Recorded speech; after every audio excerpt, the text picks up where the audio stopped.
स्वागत है आपका एमपी न्यूज में। मैं हूं आपके साथ चंदा यादव। खबरों की शुरुआत करेंगे। पहली खबर आपको रामपुर से बताते चले, जहां पर किसान की आर्थिक सहायता की बात यहां पर करते हुए नजर आ रही है। आपको बताते चले, किसान अपने खेतों में पसीना बहाकर गेहूं, दान, दलहन और गन्ना जैसी पारंपरिक फसलों को लहलहाना कामयाब तो हो जाता है, लेकिन उसकी आर्थिक स्थिति नहीं सुधरती, क्योंकि फसलों का भाव किसान नहीं बल्कि बनिए की दुकान पर खोला जाता है। शायद यही वजह है कि एमएसपी को लेकर किसान इस कड़कड़ाती ठंड में भी सड़कों पर जमे हुए हैं। वह सरकार से गुहार जरूर लगा रही हैं, लेकिन संभवतः उनको सरकार से कम ही उम्मीद यहाँ पर नजर आ रही है। इसलिए अब किसान गेहूं, धान और गन्ना जैसी पारंपरिक फसलों को छोड़कर अपने खेतों में आलू बुखारा जैसे सब जैसी फसलें उगाने में जुटे हुए हैं। ये आड़ू बखाड़ा का पेड़ है। आप ये देखिए, ये सेब का पेड़ है। ये इधर सेब का लगा है और इधर जो है आगे केले का पेड़ है। ये सिंगापुरी केला इसमें लगता है जी। और इधर हमारा ये आम का जो पेड़ लगा है, ये आंवले का पेड़ लगा है आगे। ये हमारा जो है लहसुन की खेती है। ये आप देख रहे हैं, ये लहसुन है। तो ये सब हम लोग, ये लहसुन की खेती है। ये अभी हमने ये लहसुन लगाया है। इधर आगे मेंथा है। तो ये हम लोग मिलके जो है, कई लोग मिलके ये खेती, नई खेती का जो है एक्सपेरिमेंट कर रहे हैं, ताकि हमको जो है थोड़ी आमदनी अच्छी मिल जाए, कोशिश कर रहे हैं। अच्छा, तो यहाँ खेती जो हो रही है किस किस चीज़ की हो रही है? यहाँ खेती अभी ये जो पेड़ आप देख रहे हैं, ये आड़ू बुखारा का पेड़ है। और इधर ये सेब का पेड़ लगा हुआ है। और हम लोग जो है धान, गन्ना, लाही, मसूर और गेहूं की खेती करते थे।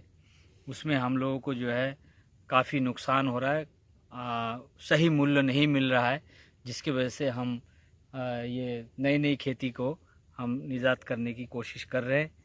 अभी ये हमारे इधर केले का पेड़ लगा है, आम का लगा है, आंवले का है। तो तमाम किस्म की हम लोग जो है एक्सपेरिमेंट कर रहे हैं, ताकि हमें कुछ आमदनी हो, अच्छी आमदनी हो। तो वजह क्या है ये नया एक्सपेरिमेंट करने की? ये इसलिए हम कर रहे हैं कि हमें जो बाज़ार में हमारी जो धान, गेहूं सही मूल्य नहीं मिल रहा है। ये बीच के बिचौले लोग जो है सस्ते दामों में ले लेते हैं। सरकार की जो एमएसपी पे हम लोगों की फसल को नहीं लिया जाता है। थोड़ा बहुत बेच लेते हैं, बाकी हमको जो है बाज़ार भाव में उसमें बेचना पड़ता है। लाला बनियों के पास बेचना पड़ता है, उसमें हमें कम दाम में मिलता है। और इसलिए हम एक्सपेरिमेंट कर रहे हैं, ताकि हमें सही आमदनी मिल जाए।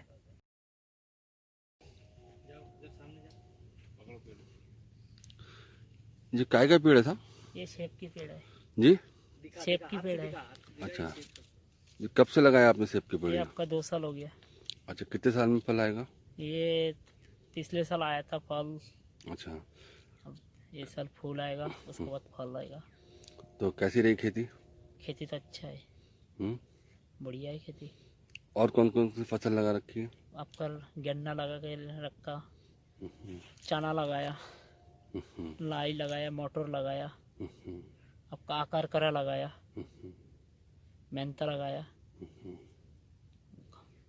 तो फायदा हो रहा है? हाँ जी, फायदा है। मछली की भी है,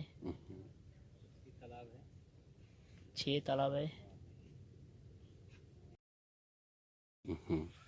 दिक्कत यह है कि जो आजकल नियम निकाला सरकार ने, जो हम एमएसपी का है और जो कॉन्ट्रैक्ट फार्मिंग का है, तो ये किसानों को तो समझ में आ नहीं रहा है और ना ये समझा पा रहे हैं। जो आज हमारे बॉर्डर पे, दिल्ली बॉर्डर पे भीड़ लगी हुई है, इस भीड़ पे हमें जाने भी नहीं दिया जा रहा है। हमको एक एक लोगों को टारगेट किया जा रहा है कि आप लोग ना जाएं। अगर ये हमें छूट दे तो पूरा दिल्ली के आसपास कम से कम 20 किलोमीटर भर जाएंगे।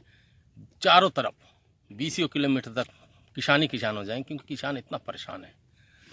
जो इन्होंने कॉन्ट्रैक्ट फार्मिंग का बताया है, ये कॉन्ट्रैक्ट फार्मिंग से हमें बहुत फ़ायदा होगा, लेकिन मैं समझता हूँ कि कोई फ़ायदा नहीं होगा, क्योंकि हम लोग पार्सलें भी लगा के देख चुके हैं। हमारे यहाँ शीतकुल में एक कंपनी है ग्राफिटी के नाम से, जब भी पार्सलें लगाती है कॉन्ट्रैक्ट पे, और जब पार्सलें तैयार हो जाता है तब वो लेती नहीं, क्योंकि उसके पास ऑर्डर नहीं होता है। और जब ऑर्डर होता है तो वो छोटे छोटे पार्सलें काट ले जाता है, जिससे किसान को घाटा हो जाता है। तो ये कॉन्ट्रैक्ट फार्मिंग में हमेशा यही दिक्कत होगी। कॉन्ट्रैक्ट तो वो करेंगे, लेकिन वो अपने मुनाफे के हिसाब से चलेंगे, ना कि किसान के हिसाब से। और जो ये कानून बनाया गया है कि आप एसडीएम के पास जाइए, एसडीएम की सुनता कौन है? एसडीएम को तो एक विधायक कह देगा कि भैया ये नहीं होना, तो वो बैठा देगा, फाइल बैठा देगा एक जगह, और उस फाइल को ढूंढने में ये किसान कैसे पहुंचेगा विधायक के पास या एसडीएम के पास? उसको एक तहसीलदार से बात करना नहीं आता, डर के मारे उसके कमरे में नहीं जाता, वो एसडीएम के पास कैसे चला जाएगा? वैसे अनपढ़ आदमी अगर किसान एसडीएम के पास जाता है, जैसे ही वो खदेड़ता है क्या बात है, तो उसकी तो सिट्टी पिट्टी गुम हो जाती है। वो अपनी बात रखेगा कैसे? या तो उसको किसी को ले जाना पड़ेगा, और ऐसा टाइम किसी के पास नहीं है, कोई हर आदमी के पीछे हर आदमी भागता रहे।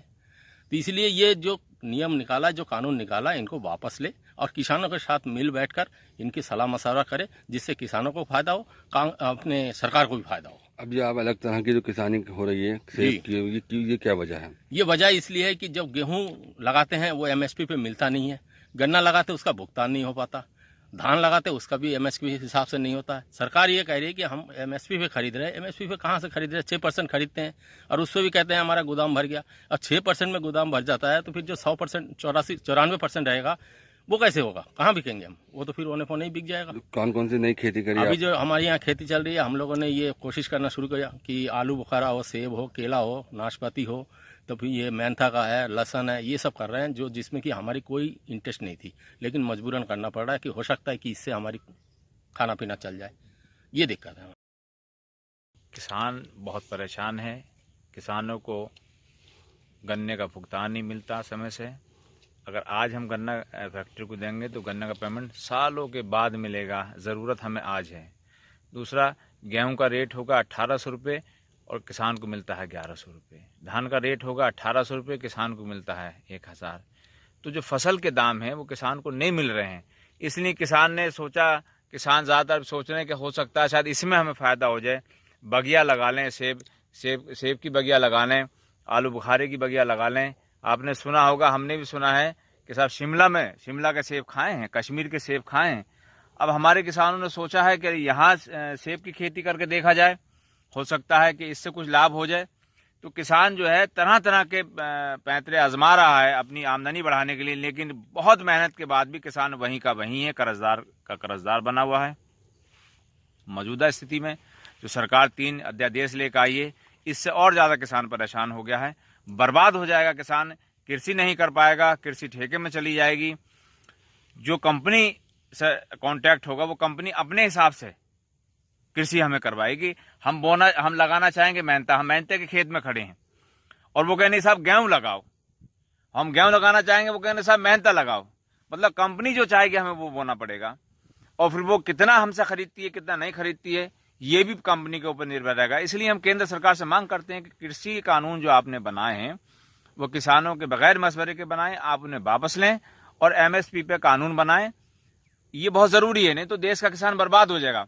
आप देख रहे हैं चारों तरफ बगिया लगी हुई है, अमरूद की बगिया है, आमों की बगिया है, आपका जो है आंवले का बाग लगा है, केले का बाग लगा है। आप मेहनती के खेत में खड़े हैं, लहसुन का खेत है, गेहूं है। मतलब एक किसान इतनी चीजें लगाकर भी खुशहाल नहीं है। आप अंदाजा लगाइए कितना परेशान है किसान। कर्ज में दबकर आत्महत्या कर रहा है, जिसके बाद 10-20 एकड़ है वो भी परेशान है, जिसके बाद 2-4 बीघे है वो तो किसान। ऐसी खबरों के लिए बने रहिए एमएपी न्यूज के साथ। मुझे दीजिए इजाजत। नमस्कार।